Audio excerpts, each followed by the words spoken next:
Bienvenue dans ce nouveau chapitre. Guide complet, afficher du contenu dynamiquement. Voyons comment afficher du contenu dynamiquement dans Voltap.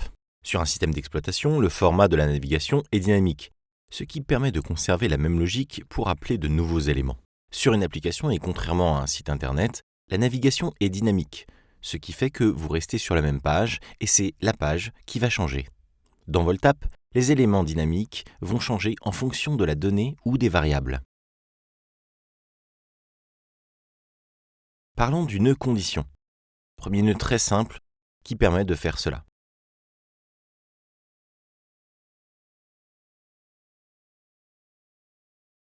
Ce nœud condition a pour enfant true, vrai en français, et false, faux, dans lequel on peut ajouter d'autres nœuds en fonction de si la condition est vérifiée ou non. Un exemple assez classique est celui d'une icône de chargement de la page quand elle est en train de charger. Par exemple, dans le sous-nœud faux, créons un texte qui va simuler le contenu de la page. Supprimons l'image.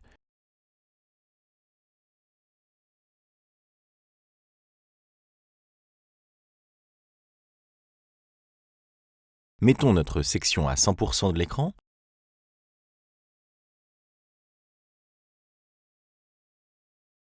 Et plaçons l'alignement à centré. Quand on clique sur le nœud condition, on voit les écrans quand la condition est vraie et quand elle est fausse. Rajoutons un nœud roue de chargement, ou spinner en anglais, au nœud vrai. Passons l'attribut d'une condition par défaut de vrai à faux et lançons l'aperçu pour voir que le contenu de la page s'affiche. Repassons à faux pour voir le spinner. Ce qui est intéressant, c'est que je peux changer cet attribut de valeur en une variable qui va s'appeler condition par défaut. Cliquons dessus pour personnaliser et la renommer en chargement en cours.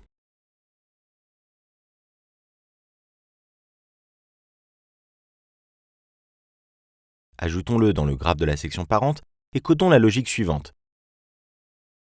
Lorsque la section apparaît, définissons le chargement en cours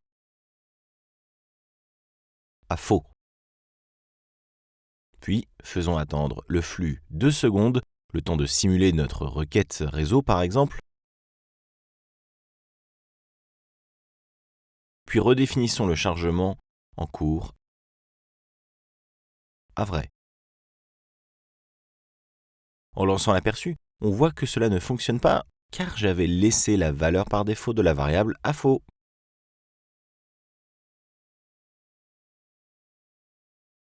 Il faut donc la mettre à vrai et puis ensuite inverser les valeurs du dernier bloc.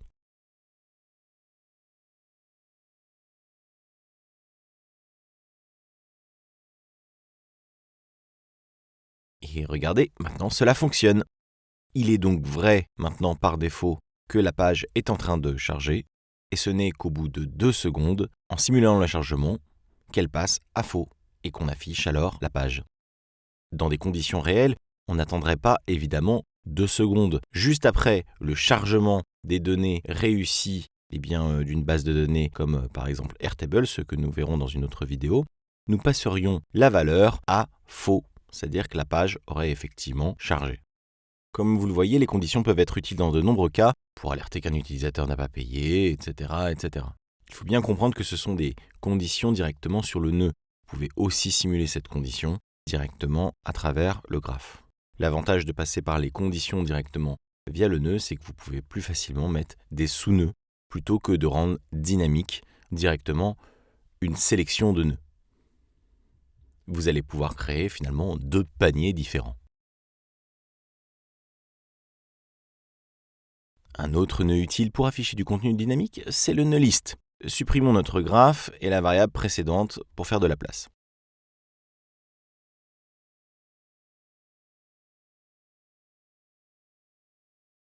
Rajoutons dans section le nœud list qui automatiquement en enfant affiche les nœuds item et empty. Item va être l'élément qui va être répété tout au fur et à mesure de la liste et empty, si cette liste est vide, cela va s'afficher. Par exemple, si je clique sur item, je vois un texte affichant 3 éléments sur ma liste. Allons sur le nœud liste. On voit dans ses attributs la liste pré-remplie composée de 3 éléments par défaut qui sont des textes. Si je clique sur Aperçu de la liste, mais que je supprime tous les éléments de la liste et que je reclique sur Aperçu, cet écran de la liste Empty qui s'affiche. Changeons ces éléments de la liste pour des noms de courses par exemple.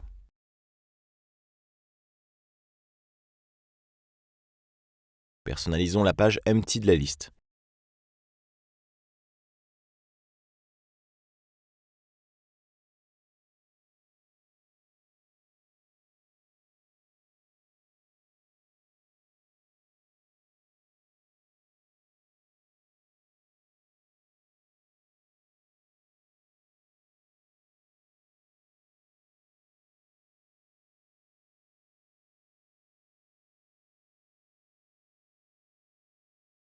La variable de type liste, avec ses éléments, est déjà par défaut assignée au nœud texte du nœud item, sous le nom de variable item. Le nœud liste, pour chacun des items, va déclarer une variable item, qui correspond à l'item courant. Si je délie la variable et que j'écris directement un texte, il va se répéter. De même, si j'ajoute un nœud icône. Je peux ajuster l'alignement de la section, changer l'icône, etc., etc.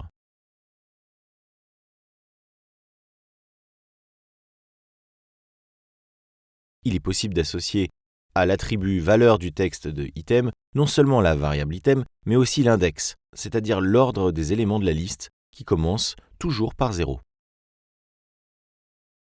Réassignons la variable item pour récupérer nos ingrédients de liste de courses. Essayons d'associer une couleur différente pour le premier item de la liste. Je commence par désassocier la variable thème de la couleur de mise en forme du texte. Je la transforme en variable spécifique qui s'appelle color. Enlevons notre icône inutile. Créons sur le graphe du nœud texte de item la logique suivante. Quand le texte apparaît, quand je crée le bloc condition, le point d'entrée test sera relié à un bloc expression égale à. Ce bloc me permet de vérifier si l'expression A est égale à l'expression B. Dans ce cas, le test sera vrai, donc réussi. Relions A à index et B, laissons 0 pour indiquer le premier élément de la liste. Si la condition est vraie, alors je définis la couleur à rouge. Sinon, je la définis à noir. Mais nous avons oublié quelque chose. En effet, si on lance l'aperçu, le code ne marche pas. C'est parce que la variable color est associée à toute l'app dans le contexte d'une liste. Pour bien avoir plusieurs variables color pour chacun des items, il faut bien s'assurer d'associer la variable au nœud item ou ses enfants.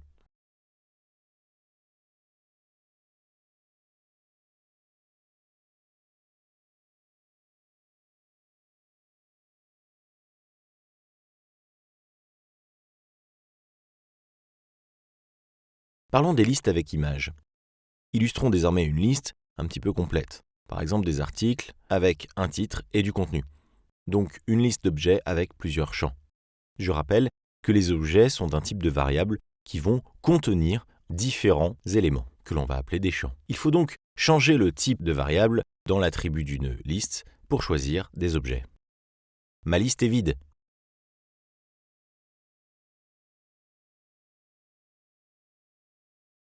Mon graphe sur item n'est également plus fonctionnel car le type de variable a changé.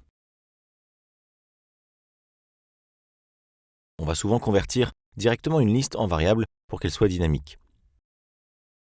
Je peux cliquer dessus et la renommer en article. Je peux éditer le type objet de la variable pour lui ajouter par exemple un champ texte que l'on va appeler titre et un deuxième champ image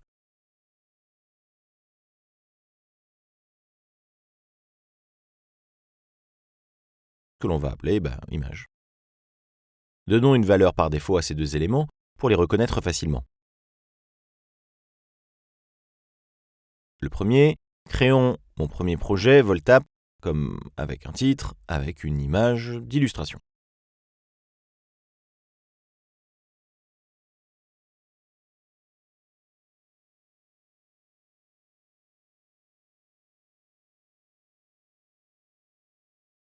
Pour le deuxième, disons comment vendre mon app, avec une autre image.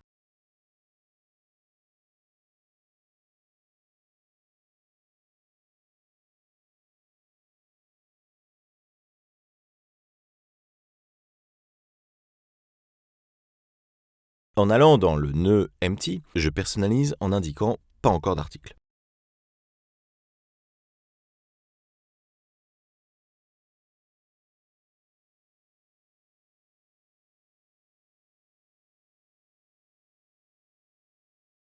Puis dans le nœud texte de item, il n'y a rien car la valeur du texte est vide. Je pourrais écrire quelque chose comme article, mais cela m'afficherait plusieurs fois la même chose. Mieux vaut lier la valeur de ce texte à un des champs des éléments de la variable list qui s'appelle article avec un S. On voit l'index et les champs titre et image. Pourquoi image alors que c'est un type de fichier? Car il s'agit, comme on peut le voir, de l'URL d'une image. Et son URL sera donc interprété et affiché en tant qu'image. Donc assignons le champ titre. Créons une image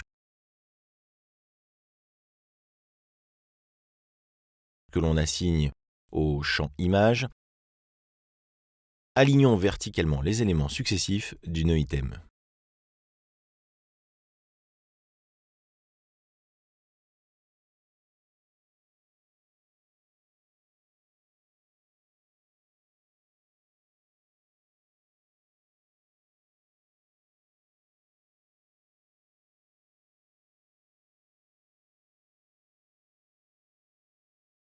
Regardons maintenant comment disposer les éléments sur une liste. Pour changer la personnalisation d'une liste, il faut la placer dans une section parente, car liste ne gère pas cela. Cliquons donc sur section pour faire partir la répartition du haut. Changeons l'espacement des éléments de 10 à 30 pixels.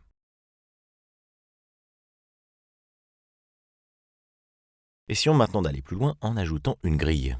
Une grille va répartir donc les éléments de façon dynamique en s'adaptant à la taille d'écran en rajoutant au fur et à mesure des cases selon la largeur ou la longueur de l'écran. Créons deux autres articles avec un titre et une illustration.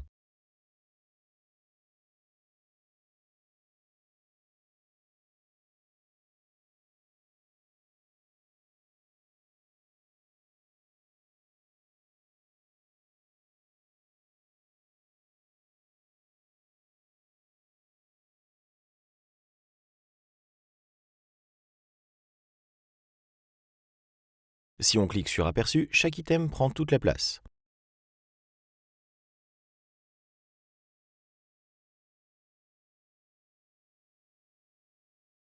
On peut faire scroller la section, c'est-à-dire la faire défiler. On pourrait réduire section en une colonne fine, mais la grille est plus appropriée. Créons le nœud grille que l'on place juste en parent de la liste.